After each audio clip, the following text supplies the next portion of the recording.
Jadi ini adalah kelanjutan dari part 1, part 2 kemarin ya.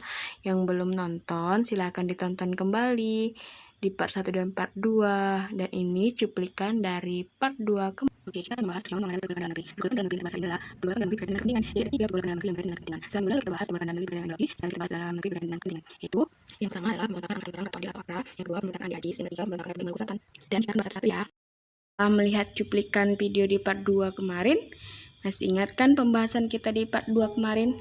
Ya, kita bahas tentang pergolakan dalam negeri berkaitan dengan kepentingan. Kalau yang minggu kemarinnya kita bahas pergolakan dalam negeri berkaitan dengan ideologi. Sekarang kita bahas kelanjutan dari materi sebelumnya.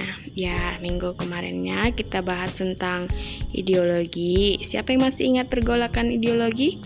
Ya, ada PKI Madiun, ada DITII, dan ada 30 SPKI. Minggu ini kita bahas materi yang baru ya, yaitu pergolakan yang berkaitan dengan sistem pemerintahan. Di dalamnya kita bahas pemberontakan PRRI, Permesta, dan juga persoalan negara federal dan BFO.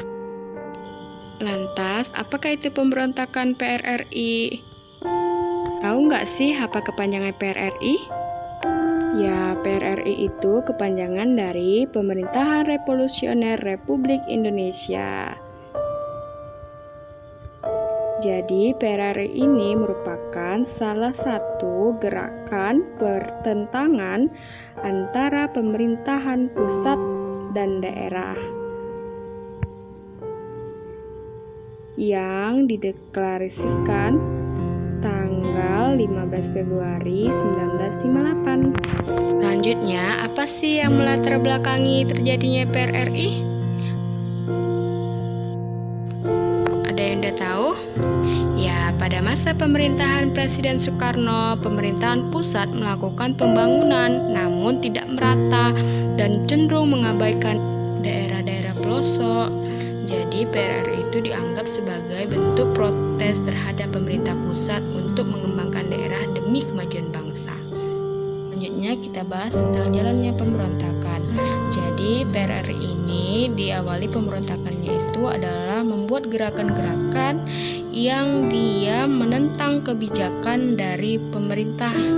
Yang pertama kali ada Dewan Banteng di Sumatera Barat yang dipimpin oleh Letkol Husein, ada Dewan Gajah di Sumatera Utara yang dipimpin MS Simbolon, ada Dewan Garuda di Sumatera Selatan yang dipimpin oleh Letkol Barlian. Gerakan ini sendiri bertujuan untuk menuntut otonomi daerah kepada pemerintahan pusat serta pergantian kabinet Juanda.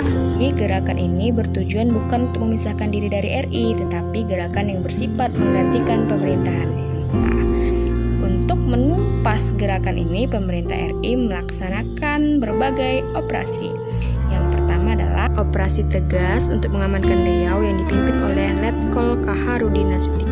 Yang kedua ada operasi 17 Agustus yaitu untuk mengamankan Sumatera Barat dipimpin oleh Kolonel Ahmad Yani.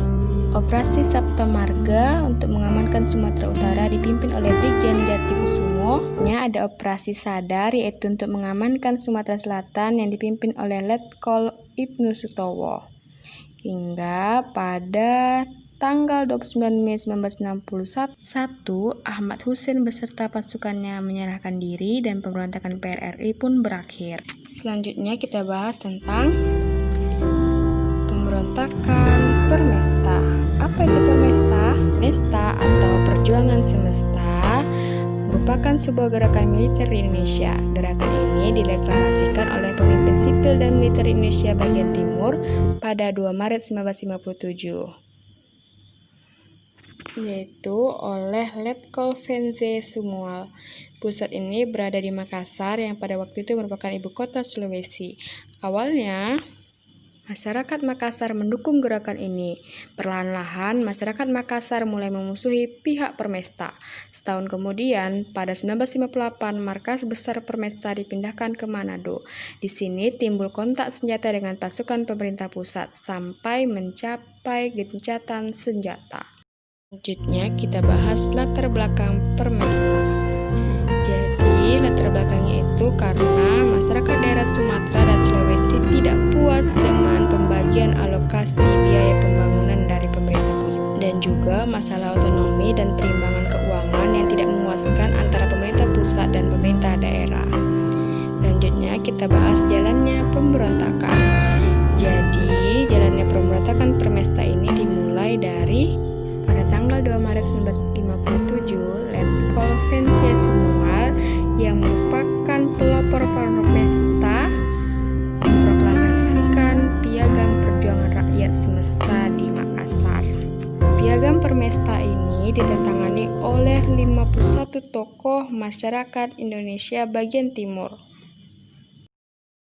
Karena hal ini, pemerintah pusat mengumumkan pemecatan Letkol Vencesumual, Mayor D.J. Samba, dan pengikutnya. Letkol D.J. Samba ini merupakan seorang komandan daerah militer Sulawesi Utara dan Tengah.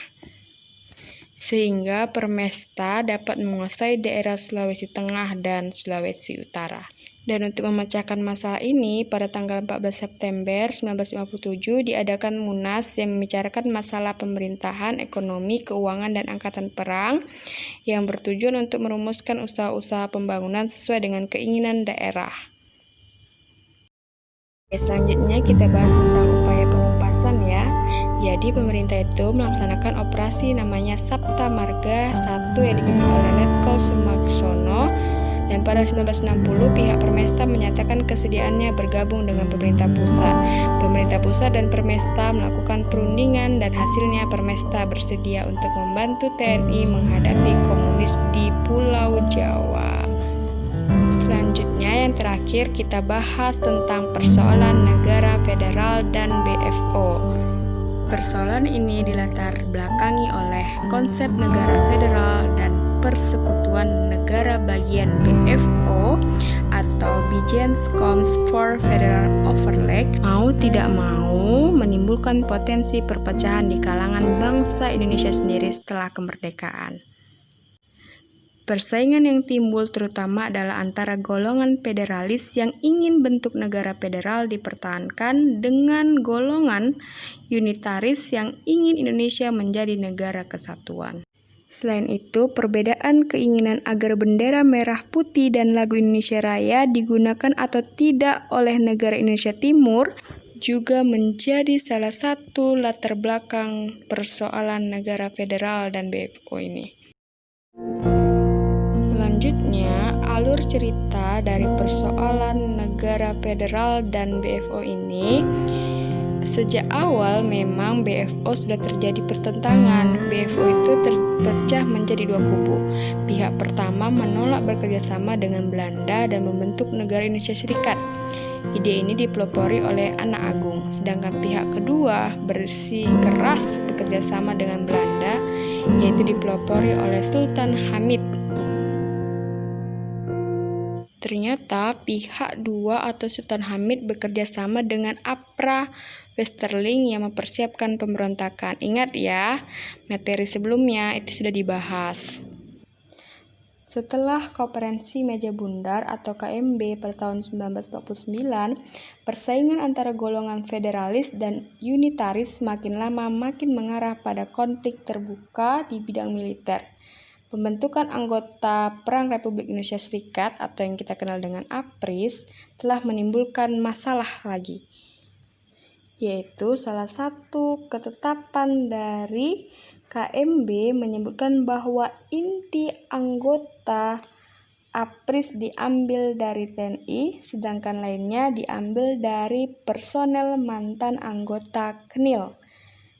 Sedangkan TNI sebagai inti APRIS berkeberatan bekerja sama dengan bekas musuhnya yaitu KNIL. Begitu juga anggota KNIL menuntut agar mereka ditetapkan sebagai aparat negara bagian dan mereka menentang masuknya anggota TNI ke negara bagian.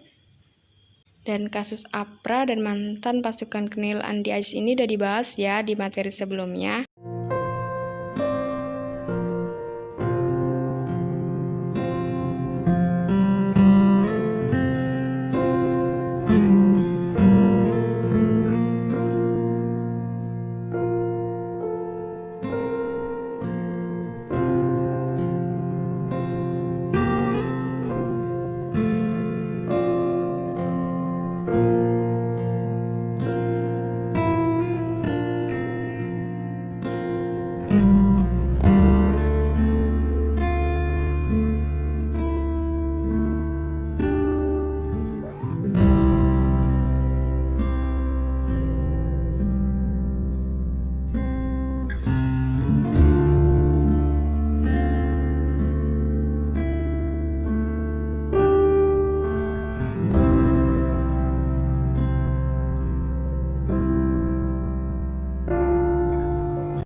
pemirsa, itulah materi kita di minggu ini ya. Terima kasih atas perhatiannya.